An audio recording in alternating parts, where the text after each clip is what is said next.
Baik, selamat pagi. Kami akan menampilkan hasil kerja kami yang bertemakan dialog dalam keagamaan. Jadi yang pertama, pengertian dialog antar agama. Dialog dibedakan 3 macam arti, yaitu yang pertama, komunikasi timbal balik atau tingkat manusia sehari-hari. Tujuan komunikasi ini berupa tukar-menukar informasi atau untuk meraih kesepakatan atau untuk menjalin persatuan. Kemudian yang kedua, dialog sebagai tugas evangelisasi yang harus dijalankan atau semangat dialogis. Dialog dalam arti ini dipahami sebagai sikap hormat, penuh persahabatan, ramah, terbuka, suka mendengarkan orang lain. Kemudian yang ketiga, dialog merupakan hubungan antar agama yang positif dan konstruktif atau bersifat membina dan memperbaiki. Hubungan ini dilangsungkan dalam hubungan dengan pribadi-pribadi dan umat dari agama-agama lain yang diarahkan untuk saling memahami.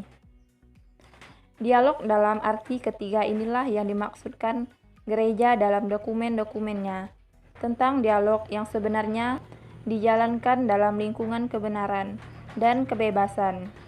Dialog ini juga tidak hanya memajukan kerjasama dan sikap terbuka, melainkan memurnikan dan mendorong untuk menggapai kebenaran dan kehidupan kesucian, keadilan, dan kasih. Kemudian, dialog antar agama dapat juga diartikan sebagai proses mengomunikasikan diri dalam jaringan pluralisme, yang artinya paham yang menghargai adanya perbedaan dalam suatu masyarakat. Kemudian, dialog antar agama juga dapat diartikan sebagai konsep perdamaian yang bisa dilakukan dalam rangka mewujudkan perdamaian dunia. Hal ini karena dalam dialog antar agama tersebut, antar umat beragama dituntut untuk saling bisa memahami dan menghormati keyakinan. Dasar dalam dialog. Pertama, humanitas. Humanitas adalah hal-hal yang mewujudkan keberadaan manusia, segala komponen yang menyebabkan kita menandakan diri kita manusia. Manusia harus menjaga hubungan baik dengan sesama manusia. Memelihara tali hubungan kemesraan ini menyangkut bagaimana kita mengakui kemanusiaan orang lain dan dari situ bertolak untuk mengumuri permasalahan dan aspirasi manusia secara bersamaan. Menurut Kamus Bahasa Indonesia KBBI, arti kata humanitas adalah kodrat manusia dan peri kemanusiaan. 2. Keprihatinan sosial. Segala bersangkutan paut dengan masalah-masalah sosial yang dihadapi bersama oleh umat beragama. Misalnya masalah kemiskinan, korban bencana alam. Karena keterasingan manusia alienasi yang disebabkan karena tekanan dari struktur masyarakat modern yang memperlakukan manusia sekedar mul atau baut diri mesin produksi. Selanjutnya yaitu bentuk dialog dalam keagamaan. Menurut Bapak Abdul Mukti Ali, dialog dalam keagamaan itu terdiri dari 5 bentuk. Yang pertama, dialog kehidupan, dialog perbuatan, dialog teologis, dialog pengalaman agamis, dan dialog antar monastik. Kita akan bahas satu persatu. Yang pertama yaitu dialog kehidupan. Dialog kehidupan sendiri adalah dialog dari pemeluk berbagai agama berusaha hidup secara terbuka dan bertetangga dengan baik, merasakan kegembiraan maupun kesusahan, serta berusaha menyelesaikan berbagai masalah kehidupan yang dihadapi secara bersama-sama. Artinya, di dialog kehidupan ini sesuai dengan judulnya yaitu kehidupan, maka tokoh-tokoh di dalamnya itu lebih mengedepankan tata cara hidup, seperti bersosialisasi, berbagi, sharing cerita, dan jangan lupa toleransi. Yang kedua ada dialog perbuatan. Dialog perbuatan adalah dialog yang dilaksanakan oleh pemeluk agama yang bermacam-macam dalam bentuk kerjasama untuk pembangunan dan membebaskan rakyat dari penderitaan. Nah, yang perlu kalian ketahui, dialog yang ada di Indonesia sekarang ini yaitu termasuk dialog perbuatan. Karena apa? karena semua umat beragama hidup tanpa membedakan jenis agamanya, berusaha membangun negara dan menghadapi berbagai ancaman secara bersama-sama. Yang ketiga ada dialog teologi.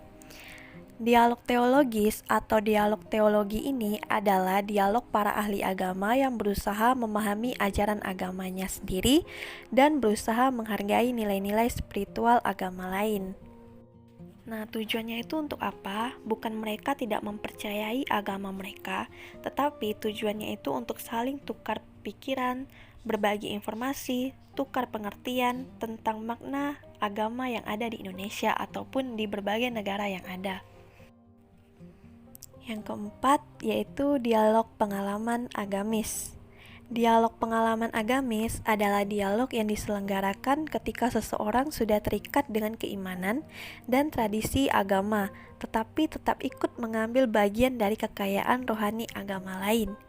Misalnya seperti tentang sholat, perenungan, kepercayaan, dan cara-cara lain untuk sampai kepada Tuhan yang mutlak.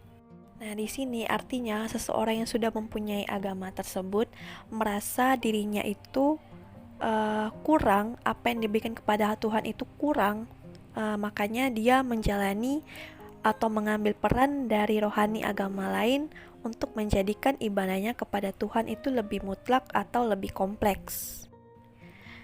Yang kelima yaitu dialog antar monastik. Dialog antar monastik adalah dialog yang dilakukan dengan cara saling tukar-menukar pengalaman hidup antar orang suci, seperti pastor, pendeta, dan lain-lain, dengan bertempat tinggal dalam beberapa waktu tertentu seperti di pura, pesantren, kuil, seminari, dan lain sebagainya. Nah, sekali lagi di sini bukan mereka tidak mempercayai agama mereka, dan bukan juga mereka itu tidak mempunyai agama. Tetapi tujuan yang pertamanya itu agar seseorang tidak hanya paham dengan agamanya sendiri, tetapi juga paham dengan ajaran agama lain dan juga ikut menyaksikan kehidupan umat beragama lain. Seperti misalnya mereka tidur di masjid, maka mereka akan mengetahui bagaimana caranya orang-orang di masjid menjalankan sholat dan lain-lain sebagainya. Berikutnya, syarat dialog. Dialog antar agama dapat terwujud apabila adanya kesadaran di masing-masing ragam perbedaan. Suatu agama tentu berbeda dengan agama lain, walaupun memiliki tujuan mulia yang sama. Berikut ada beberapa syarat dialog. Yang pertama, dialog menuntut keseimbangan sikap. Dialog menuntut sikap yang seimbang dari orang-orang yang terlibat di dalamnya. Hendaknya mereka memiliki sikap terbuka, mau mendengar, tidak cukup hanya bermodalkan etiket baik, tetapi juga ketulusan yang timbul dari hati. Orang-orang yang terlibat di dalam dialog tidak boleh bersikap tidak jujur, tidak memiliki sikap yang hanya suka mengkritik sekalipun didukung oleh kitab suci yang diwahyukan, berprasangka buruk, egois, dan menganggap diri paling benar atas alasan yang dangkal atau mayoritas, atau alasan yang mendalam, kelogisan pandangan teologis, dan sebagainya. Yang kedua, dialog menuntut kemantapan iman dan menolak indiferentisme. Dialog agama tidak mungkin dijalankan dalam kerapuhan dan keraguan-raguan mengenai iman dari mereka yang terlibat di dalam dialog. Jika semua agama, keyakinan, iman dianggap sama saja, dialog tidak mungkin terjadi. Dialog sejati bukan malah melemahkan iman mereka, melainkan semestinya memperdalam iman mereka. Demikian halnya, kita harus menghindari sikap indiferentisme, yaitu adalah sikap acuh tak acuh terhadap kebenaran iman yang mengalir dalam pola-pola tata hidup beriman yang tidak terarah. Yang ketiga, dialog tidak menghendaki teologi universal. Alasannya bahwa harus dipertahankan dan dikembangkan keunikan teologi masing-masing agama dari orang-orang yang terlibat di dalam dialog. Sebab justru itulah yang akan mengembangkan dan memperkaya satu sama lain. Keanekaragaman agama-agama hendaknya tidak menjadi sumber perpecahan di antara umat manusia, sebab kesatuan umat manusia tidak boleh dikorbankan demi kepentingan agama. Baik, selanjutnya adalah hambatan dialog antar agama di Indonesia. Hambatannya adalah yang pertama, merasa diri paling tahu dan sempurna. Hal ini merupakan hal yang tidak patut untuk dilakukan karena membuat kita cenderung menganggap agama lain tidak baik. Yang kedua, tidak adanya toleransi antar agama. Hal ini merupakan hambatan yang sangat sering terjadi di Indonesia, sehingga dialog antar agama pun tidak terjadi dengan baik. Yang ketiga, fanatik yang berlebihan. Hal ini juga merupakan hambatan yang kerap kali terjadi di sekitar kita, selalu menganggap agamanya yang paling benar dan tidak mau tahu dengan agama lain, bahkan berdialog sekalipun.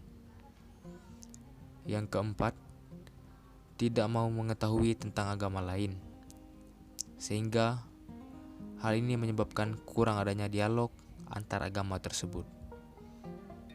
Yang kelima, sering sindir-menyindir agama satu dengan yang lainnya. Hal ini menyebabkan ketidakharmonisan antar agama.